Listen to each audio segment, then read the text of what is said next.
Hi friends, welcome back to our channel. If you're new, my name is Abby, and normally I have a sister whose name is Hope here with me, but today it's just me, and I am going to be doing part 2 of my Disney board games video series thing.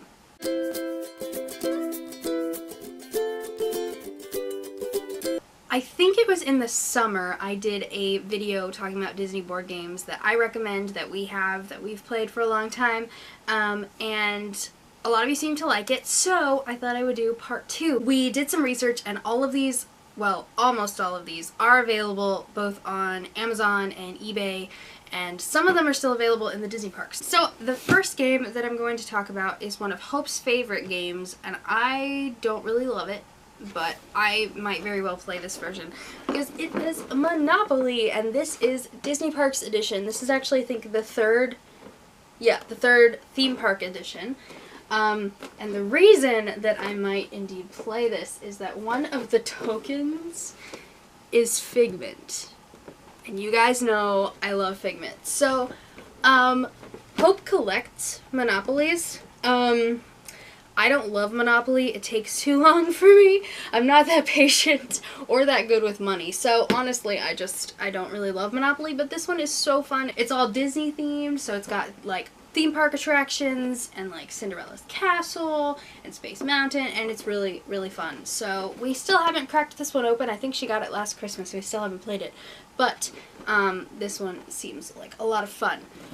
But if you're more like me and you don't have the patience for a full game of Monopoly, or if you have younger family members for whom the long game might be a little much,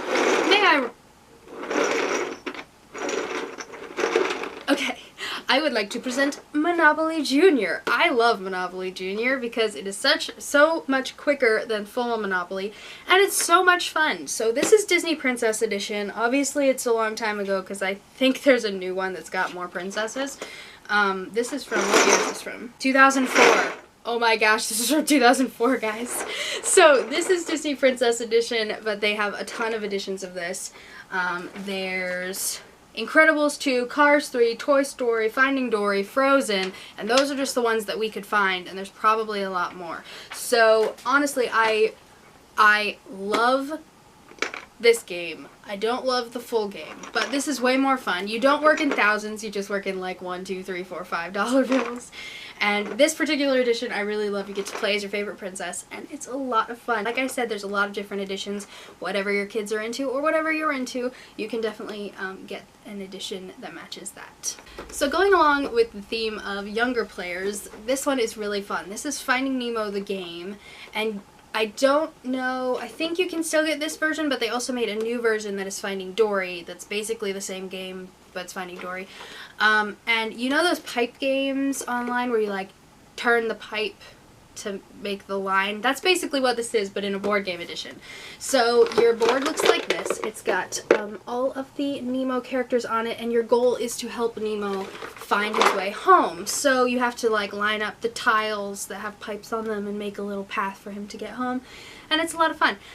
We haven't played this one in a really long time, but I remember really enjoying it when we were younger. This is good for 2 to 4 players and ages 5 and up.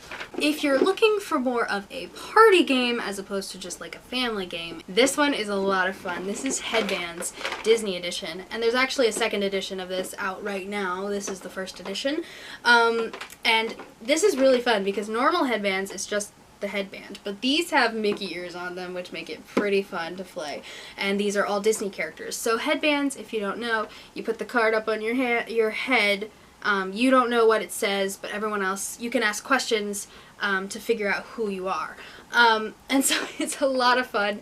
This one we play a lot of the time with family and friends, and we have a great time because it's just so much fun. This is good for 2 to 6 players, so the box says, but honestly you could play it with as many people as you wanted, and good for ages 7 and up. Well, this is another great party game that's good for a lot of players, and that is Disney Cranium. But we played Cranium quite a bit when we were younger, but when Disney Edition came out we got super excited, and this is for 4 or more players.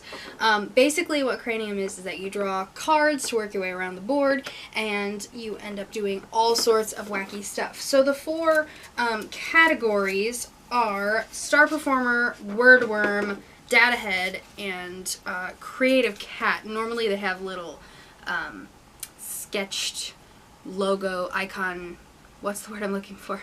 Mascots for each of those categories, but for the Disney edition they've changed the mascots to be different characters. So Data Head is about, it has like different facts. So this particular card says work together to write down 3 of the 5 things in this category, and it was first Disney Pixar movies released. Then there's Wordworm, which I love this card because look, it's got Belle on it and she's got her stack of books, and Wordworm usually has to do with letter dice and making words out of them, and it's a lot of fun. Then there is Creative Cat. Usually Creative Cat cards include like drawing or sculpting or something along those lines, and everyone just has a good time because we all just laugh at how bad we are at it. And then Star Performer usually includes singing or acting something out or whatever. This one is, oh, these come I think with a separate card that tells you what to act out, but it's a lot of fun. So Cranium is a lot of fun, and it's a great party group game because you have a lot of fun just like making fools of yourself. It's a great time. And some of them include like running through the house and finding things, and some of them include, you know, playing a game or whistling your favorite song or drawing a Disney character. Oh, this is usually best for ages 8 and up and 4 or more players. You can play with as many people as you want, you work in teams, and it's a lot of fun. This next game is one that I've played with a lot of younger players personally. It's only a 2-player game. It is Mastermind Towers. This is Disney edition. I think this comes in a lot of different editions, but I may be wrong on that. It's for ages 6 and up. So basically, you take each player gets 6 tiles, you mix them all up, you slide them into your tower, and then the goal is to guess what your opponent's order of characters is. For example, let me try to explain this a little bit better to you. So, each player gets one of these. It has a stand on it normally, but I didn't put it together, so oops. These are your towers, and you get tiles. They're about this big, and they've got a bunch of different characters on them. Everyone gets 6 tiles, and you just slide them into your tower. You don't show the other person what you got, but you give the other player the big tile so they can work with what characters you have. So for example, if I was playing this with Hope and my characters, I included Donald and Tiana, I would give her these big tiles with those same characters on them. So my tower will be facing me, she would have these tiles, and she could ask me questions like, is Donald above Tiana? I would say yes, and then she could scramble her big tiles to try to figure out the order of my tower. And once whoever gets the order of the other opponent's tower first wins. So you have to ask like, is so-and-so above so-and-so? And it's just a lot of fun. I really enjoy it. It's almost, it's like an easier version of Battleship almost, because you don't have to do the whole grid thing. You just have to say, is this character above this character? And yeah, you can have a really good time with this one. Again, this is only 2 players, and it's recommended ages 6 and up. So the camera died, so sorry if the angle changed, that would be why. But the next game that I'm going to tell you about is actually a card game, and that is Tsum Tsum Bubble Fever. If you saw our vacation vlog back in June in the car, you saw us playing this. It's a matching game, basically. You're matching the Tsums into stacks of like characters. So we really enjoyed this game. It's good for ages 6 and up, 2 to 4 players. It takes about 10 minutes per round. This was the only one we couldn't find on Amazon or anywhere, so good luck finding it, but it was a lot of fun. I think we got it at like Toys R Us a while ago, but yeah, it's a lot of fun. The next game that I'm going to talk about is probably better for older players. We haven't played this one in a long time since we got it, but it's been a lot of fun the couple of times that we have played it, and that is Narnia Prince Caspian Quest for the Throne. So you guys may know, or you may not know, but I am a huge Narnia fan. Pretty much our whole family is, but I'm like a huge Narnia fan. We have a lot. We have a Narnia Monopoly, we have a Narnia Stratego, we have Narnia extra books, pop-up books, regular books, movies, everything. I love Narnia, okay? I have a giant poster of this from this movie and from Voyage with Dawn Treader on my bedroom wall. I love Narnia. So, this board game came out, I think, around the time the movie did. This is the board. It's really hard to fold, just fair warning. It's a lot. Can you see it? This is not going well. Okay, this is the board, and it's a little bit of a mess, but basically you're trying to get from and to Aslan's How. So Aslan's How is the like Narnian army encampment in the movie, and the book, but we're talking about the movie. So basically the goal is to go out and defeat the armies of Miraz before it is too late, or whatever. This board is a lot. What's interesting about this game is that you don't actually play as the normal characters you would think you would play as. Because like you would assume you'd play as the Pevensies or as Caspian or something like that. But no, you actually play as either Glenstorm or Tyrus or Truffle, no that's Trumpkin, or Trumpkin, or that guy, or Reepicheep, or Truffle Hunter. I always picked Truffle Hunter. But, proud Hufflepuff here, okay? Truffle Hunter's the best. But anyway, these are, your cards. The goal is to be the first player to get all 5 jewels in the crown, Caspian, King, you know, that whole idea. What's interesting about this game is that these are, you have these Susan's Horn cards, which means you can call in help from above. And you can call in a helper that's one of the Pevensies, or Aslan, or I think Dr. Cornelius is the other one. And you can, like, carry these into battle with you. Basically, the goal is to, like I said, defeat the armies of Miraz. So you use these cards that are battleground cards, and you use these tokens that are like your attack. This game is a lot of fun.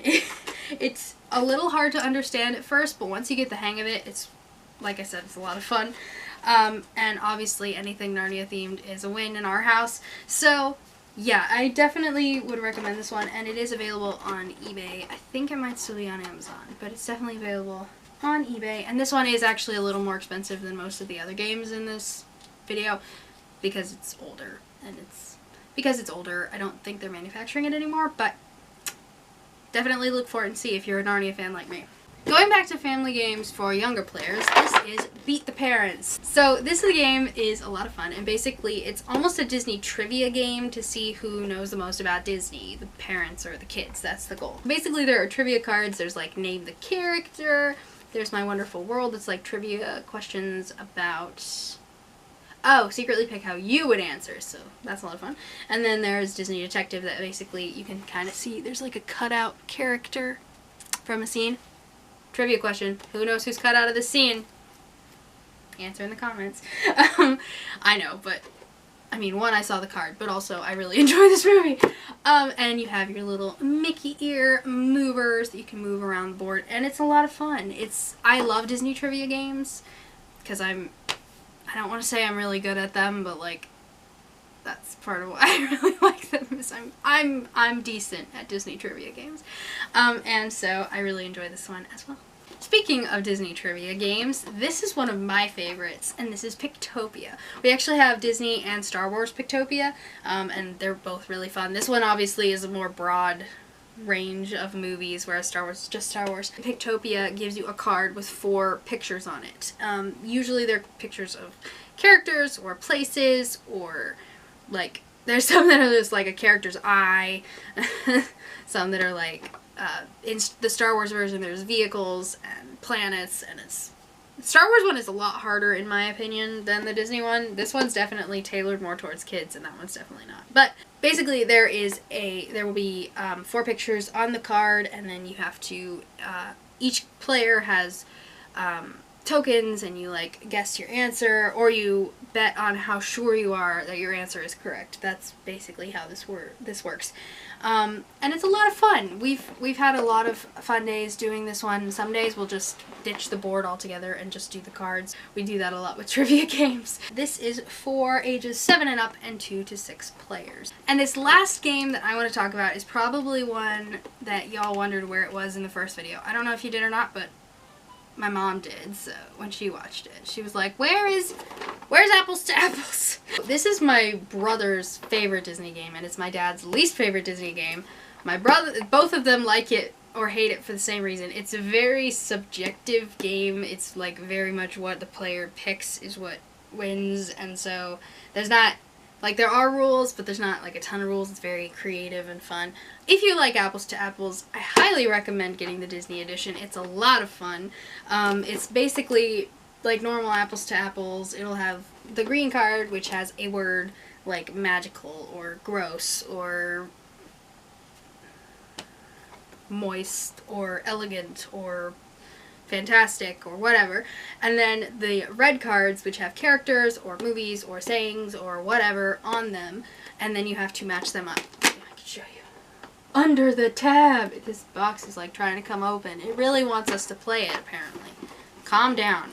This is for 2 to 8 players, and usually they recommend ages 7 and up, because younger than that they sometimes have trouble understanding certain words, but it is a lot of fun, and we've had a lot of fun laughs playing Apples to Apples, so I highly recommend it. Okay, I think I got everything I was going to talk about.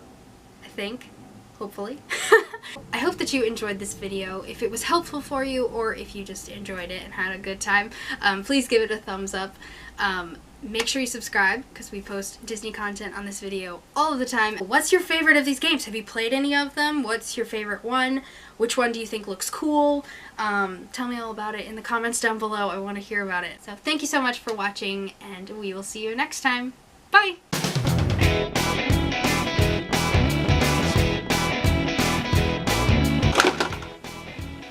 Gotta get the first shake. Woo. Hello. Pop the piles of battle cards. I got it. No, I don't got it. Work with me here, man. Okay. Oh no. We're fine. It's fine. It's fine. Why would you ever think it's not fine?